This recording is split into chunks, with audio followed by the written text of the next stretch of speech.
But even at individual level, we become sometimes very selfish. Yes, we are generous when it comes to giving food and giving iftar, but the same people, when you look at them, they're coming into a masjid parking, they will just block everybody else by parking improperly. وَإِذْ أَخَذْنَا مِيثَاقَ بَنِي إِسْرَائِيلَ لَا تَعْبُدُونَ إِلَّا اللَّهَ وَبِالْوَالِدَيْنِ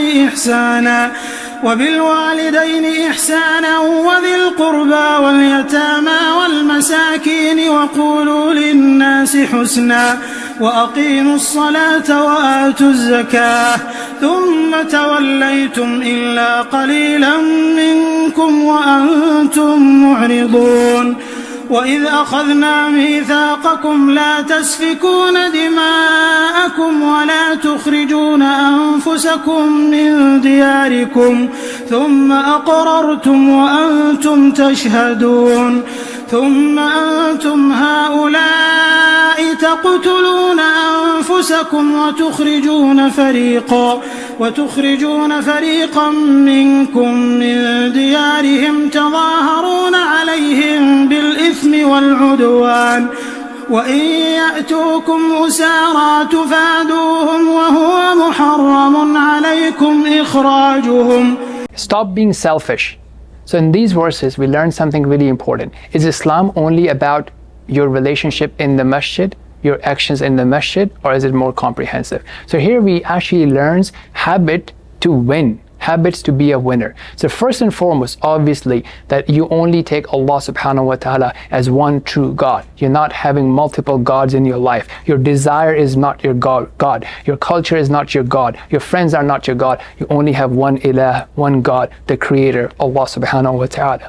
Then secondly, it moves into the relationships with other people. But when it comes to other people, who do we really make important in our lives? Who are people that are important to us? So if we are being selfish, it may be the boss, it may be a major client, it may be a major donor, it may be a major investor, a partner, a spouse, an in-law, and so on and so forth. But Allah subhanahu wa ta'ala tells us first and foremost, it's your parents. So yes, you may not see how your parents are beneficial to you because now you have grown up, they have given you their life, they have helped you in achieving what you have achieved. Now they're not important to you. So you don't have to care about them, you don't have to make them feel great, and so on and so forth, because you do not think that their love and they're helping you and they're giving you things is conditional, so you start ignoring them. Similarly, the other people in the society which are considered weak, the masakeen, the poor people, the orphans, and so on and so forth, Allah subhanahu wa ta'ala is saying that you have to have the level of ihsan with them. So that's the criteria. Don't be selfish. Don't only treat people that you expect to have benefits from, and so on and so forth.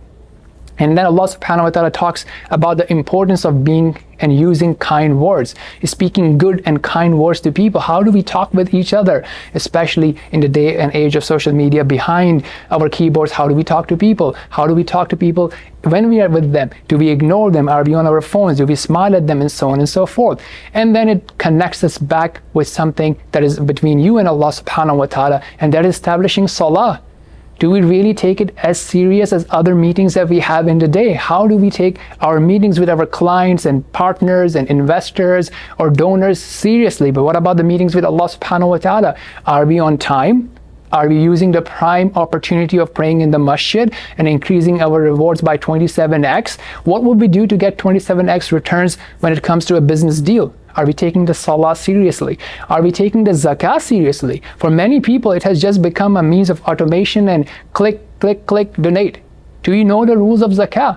In which kind of wealth that you have, what kind of assets that you have are zakatable and what are not? Is this something that we know? Are we using the zakat properly? Are we giving it to the right places? Or just again, click, click, click, whatever seems glittery, we just give it to that.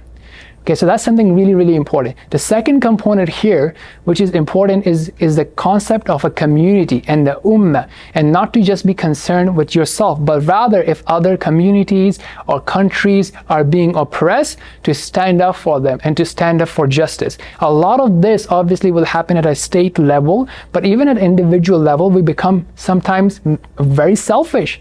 Yes, we are generous when it comes to giving food and giving iftar, but the same people, when you look at them, they're coming into a masjid parking, They will just block everybody else by parking improperly. Or doing a reverse parking while seeing there's a lineup of people coming behind you, you can just go ahead and do reverse parking at the end of the parking lot. No, but you will do a reverse parking and block everybody else, reserving first spot in the line.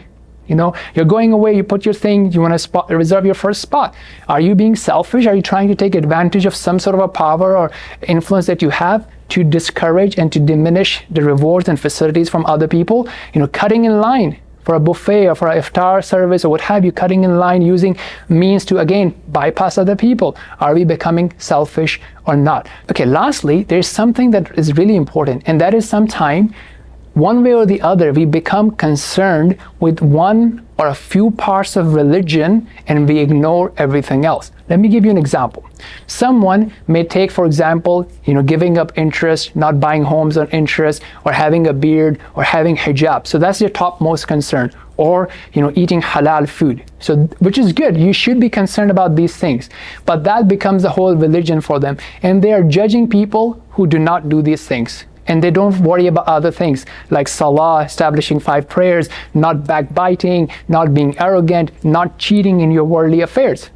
So something really important, like how can you just take something and make it a criterion and then forget about everything else in your personal life, or start judging other people just on those criteria? The same thing can happen from the opposite side. So someone who say, you know what, I am struggling with hijab, or I'm struggling with beard. So now what they do is, instead of working on it, they would say, yeah, this sister, she wears hijab, but she does backbiting. This brother, he has beard and he prays, but he cheats in his worldly matters.